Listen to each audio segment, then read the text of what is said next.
অনেকদিন পর নিজেকে নিয়ে কিছু কথা লিখলাম। ধ্বংসের দিকে তাকিয়ে মুচকি হাসি দেওয়া অদ্ভুত মানুষ আমি। হয়তো আমি পাগল, হয়তো অনুভূতির ভিতরে কোনো এক গভীর অতল দুঃখ বাসা বেঁধেছে। তবুও নিজেকে জোর করে হাসাতে শিখে গেছি। যেদিন ভেতরটা একবারে ভেঙে গিয়েছিল, সেদিনও বাইরে থেকে এক চিলতে হাসি মুখে নিয়ে সবার সামনে দাঁড়িয়েছিলাম। কষ্টগুলোকে আমি বন্ধু বানিয়েছি, একাকিত্বকে আপন করে নিয়েছি। মানুষ ভাবে আমি হয়তো সুখী, শক্ত, নির্লিপ্ত, কিন্তু তারা জানে না প্রতি রাত আমার এক একটা লড়াই। নিজেকে নিজেই বুঝিয়ে রাখি তুই ভালো আছিস, অথচ আমি জানি আমি ভালো নেই।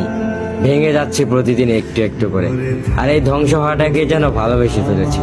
আমি সেই মানুষ যে হার মানার আগে হাসে, কারণ জানি কান্না দেখিয়ে লাভ নেই। পৃথিবী শুধু শক্তদের মনে রাখে, দুর্বলদের নয়। তাই আমি অদ্ভুত, আমি অনুভূতির আগুনে পুড়ে যাওয়া নীরব যোদ্ধা। আমার জীবন কোনো সুখের গল্প নয়, এটা নিঃশব্দ বিপ্লব, যেখানে হাসির আড়ালে লুকানো থাকে হাজারো না বলা কথা, ভাঙা স্বপ্ন, হারিয়ে যাওয়া আমি।